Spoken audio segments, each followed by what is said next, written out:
আনন্দমুখর পরিবেশে উদযাপিত হচ্ছে ঈদ উল আজহা। ঈদ জামাতে মানুষের ঢল, রাষ্ট্রপতি প্রধানমন্ত্রীর শুভেচ্ছা বিনিময়। ঈদের দিনে মা, বাবা, ভাই ও শ্বশুরের কবর জিয়ারত করলেন প্রধানমন্ত্রী তারেক রহমান। সবাইকে নিয়ে এগিয়ে যাবে বিএনপি সরকার, নেতাদের মন্তব্য। দেখছিলেন ক্রাউন সিমেন্ট সংবাদ শিরোনাম, এবার বিস্তারিত। পবিত্র ঈদ উল আজহার প্রধান জামাত হয়েছে জাতীয় ঈদগাহ মাঠে। অংশ নেন রাষ্ট্রপতি, প্রধানমন্ত্রী, প্রধান বিচারপতি সহ মন্ত্রিসভার সদস্যরা, সেই সাথে সর্বস্তরের মানুষও। বিশ্বজুড়ে শান্তি, সমৃদ্ধি ও কল্যাণ কামনায় মুসল্লিদের মিলন মেলায় মুখর হয়ে ওঠে জাতীয় ঈদগাহ। মোনাজাত করা হয় দেশ ও জাতির কল্যাণ কামনায়। রিপোর্ট ফজলে রাব্বির, ক্যামেরায় ছিলেন জাহাঙ্গীর আলম ও আল মাসুম সবুজ।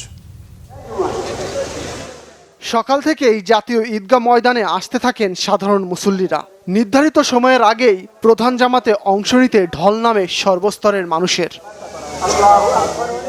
জাতীয় ঈদগাহ মাঠে ঈদের প্রধান জামাতে ইমামতি করেন বায়তুল মোকাররম জাতীয় মসজিদের খতিব মুফতি মোহাম্মদ আব্দুল মালেক। ঈদ উল আজহার প্রধান এই জামাতে যোগ দেন প্রধানমন্ত্রী তারেক রহমান। নামাজ শুরুর 10 মিনিট আগে পৌঁছান তিনি, আর রাষ্ট্রপতি মোহাম্মদ শাহাবুদ্দিন পৌঁছান তার কিছুক্ষণ পর 7:25 দিকে। এ সময় তারেক রহমান তাকে স্বাগত জানান।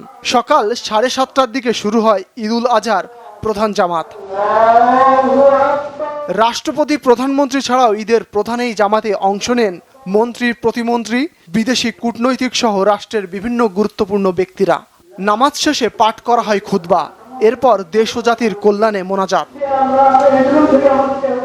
নামাজ শেষে রাষ্ট্রপতির সঙ্গে ঈদের শুভেচ্ছা বিনিময় করেন প্রধানমন্ত্রী তারেক রহমান। সর্বস্তরের মানুষের কাতারে প্রধানমন্ত্রী তারেক রহমানকে পেয়ে ব্যাপক আনন্দিত সাধারণ মুসল্লিরা।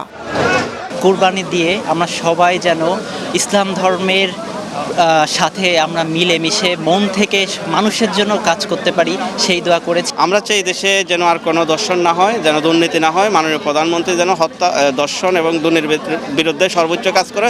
ত্যাগের মহিমান্বিতভাবে আমরা সবসময় চাই ত্যাগের বিনিময়ে যাতে আমরা সবাই দেশবাসী ভালো থাকতে পারি। জনাব তারেক রহমানের নেতৃত্বে আগামীর যে বাংলাদেশ, সবার নিরাপদ, শান্তিপূর্ণ, সহনশীল পরিবেশ তৈরি হয়েছে।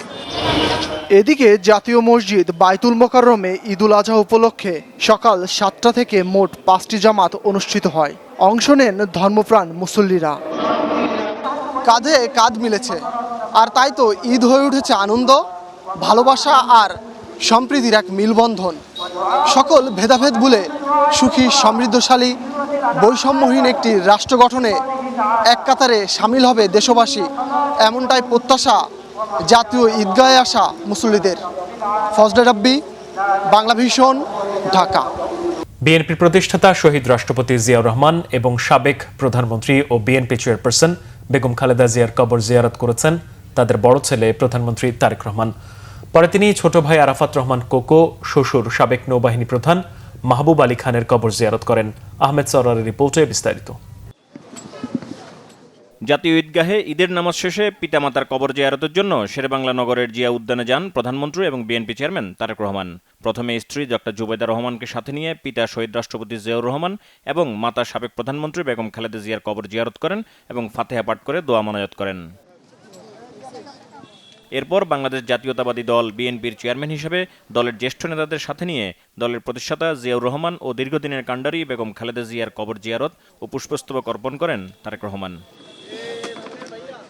দলের সিনিয়র যুগ্ম মহাসচিব রুহুল কবির রিজভী সাংবাদিকদের সাথে কথা বলেন, জানান সবাইকে নিয়ে এগিয়ে যেতে চায় বিএনপি সরকার। এখন গুমের ভয় নেই, এখন ক্রস ফায়ারের ভয় নেই, এখন মিথ্যা মামলা দিয়ে যে কোনো মুহূর্তে গ্রেপ্তার করার ভয় নাই। সে যে দলেরই হোক না কেন, কারোরই সেই ভীতি, রাজনীতি করার কারণে, রাজনৈতিক মতপার্থক্যের কারণে কেউ রাষ্ট্রীয় কোনো নিপীড়নের শিকার হবে সেই পরিস্থিতি নেই।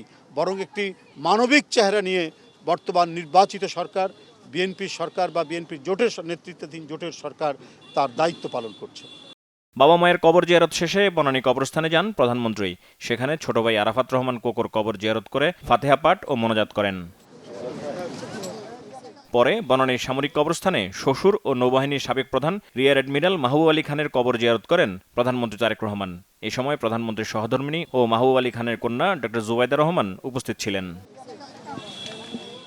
সবশেষে প্রধানমন্ত্রী তারেক রহমান বনানী সামরিক কবরস্থানে বিডিআর হত্যাকাণ্ডে নিহত শহীদ সেনা কর্মকর্তাদের কবরও জিয়ারত করেন। তিনি শহীদদের আত্মার মাগফিরাত কামনা করে মোনাজাত করেন। কবর জিয়ারত শেষে গুলশানের বাসভবনে ফেরেন প্রধানমন্ত্রী তারেক রহমান। তার বাসভবনের সামনে সাংবাদিকদের সাথে কথা বলেন বিএনপি স্থায়ী কমিটির সদস্য এবং স্বরাষ্ট্রমন্ত্রী সালাউদ্দিন আহমেদ।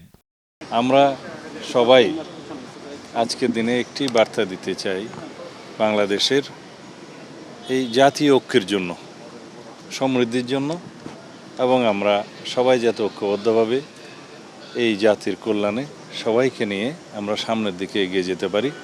কারণ আমাদের স্লোগান একটা, সবার আগে বাংলাদেশ। আমরা করব কাজ, গর্ব দেশ, সবার আগে বাংলাদেশ। এই নীতিতে বিশ্বাস করে আমরা সবাইকে নিয়ে ঐক্যবদ্ধভাবে এগিয়ে যেতে চাই এবং মহান আল্লাহর দরবারে আমরা সেজন্য দোয়া করেছি, প্রার্থনা করেছি। সালাউদ্দিন আহমেদ জানান, ঈদুল আজহা উপলক্ষে দেশবাসীকে শুভেচ্ছা জানিয়েছেন প্রধানমন্ত্রী। সেজন্য দোয়া করেছি। আহমেদ সরওয়ার, বাংলা ভিশন, ঢাকা। বিভাগীয় ও জেলার কেন্দ্রীয় ঈদগাহ মাঠ এবং মসজিদগুলোতেও ঈদের নামাজে অংশ নিয়েছেন ধর্মপ্রাণ মুসল্লিরা। চট্টগ্রামে প্রধান জামাত হয়েছে নগরীর জামিয়াতুল ফালাহ মসজিদ মাঠে। এতে অংশ নেন ভূমি ও পার্বত্য বিষয়ক প্রতিমন্ত্রী barrister Mir Mohammad Helal Uddin, mayor doctor Shahadat Hossain সহ বিভিন্ন শ্রেণী পেশার মানুষ। ময়মনসিংহে প্রধান জামাত হয়েছে সকাল 7:30টায় নগরীর আঞ্জুমান ঈদগাহ ময়দানে। এতে ময়মনসিংহ সদর আসনের এমপি আবু ওয়াহাব আকন্দ ওয়াহিদ, সিটি কর্পোরেশনের প্রশাসক রকুনুজ্জামান রকুন সহ হাজারো মুসল্লি ঈদের নামাজ আদায় করেন। সিলেট জেলা ও মহানগর এলাকায় 2706টি ঈদগাহ ও মসজিদে পবিত্র ঈদুল আজহার জামাত হয়েছে।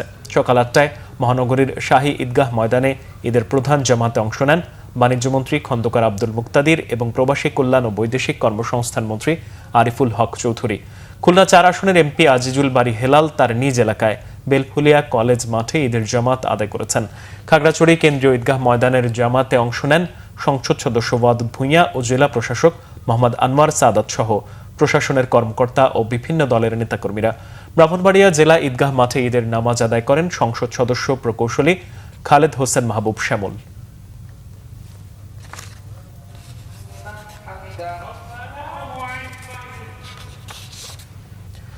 চট্টগ্রাম বন্দরের বহির্নোঙরের তেলবাহী জাহাজে লাগা আগুন নিয়ন্ত্রণে এনেছে নৌবাহিনী, কোস্টগার্ড ও বন্দর কর্তৃপক্ষ। নিরাপদে উদ্ধার করা হয়েছে জাহাজটির 22 ক্রুকে। বন্দর কর্তৃপক্ষ জানিয়েছে সকাল 7:30টায় পার্কি বিচ নিকটবর্তী আউটার এনকারেজ চার্লিতে এমটি মেঘনা ট্রেডার্স জাহাজের ইঞ্জিন রুমে অগ্নিকাণ্ডের সূত্রপাত হয়। দুর্ঘটনার পরপরই আগুন নিয়ন্ত্রণে আনতে ইঞ্জিন রুম থেকে ক্রুদের সরিয়ে কার্বন ডাই অক্সাইড রিলিজ করা হয়। পরে খবর পেয়ে বাংলাদেশ কোস্টগার্ড জাহাজ শ্যামল বাংলা ও কোস্টগার্ড টাগ প্রমত্ত সহ কোস্টগার্ডের একাধিক অগ্নি নির্বাপন দল দ্রুত ঘটনাস্থলে পৌঁছে আগুন নিয়ন্ত্রণে কাজ করে। এ কাজে যোগ দেয় চট্টগ্রাম বন্দরের ট্যাগবোট কান্ডারি 3, কান্ডারি 11, নৌবাহিনী টাগ বিএনটি সেবক। অগ্নিকাণ্ডের ঘটনায় এখন পর্যন্ত কোনো হতাহত বা নিখোঁজের তথ্য পাওয়া যায়নি। তবে কিভাবে জাহাজটির ইঞ্জিন রুমে অগ্নিকাণ্ডের সূত্রপাত হয়েছে তা উদ্ঘাটনে তদন্ত চলছে। জাহাজটি ইন্দোনেশিয়া থেকে আরবিডি সয়াবিন নিয়ে গত 26 মে চট্টগ্রাম বন্দরের আউটার অ্যাঙ্কারেজে আসে। এই ছিল এখনকার মতো। পরের সংবাদ বিকেল 4টায়। এর আগে 3টায় রয়েছে নিউজ টপ 10 দেখার আমন্ত্রণ রইল। এতক্ষণ সাথে থাকায় ধন্যবাদ সবাইকে।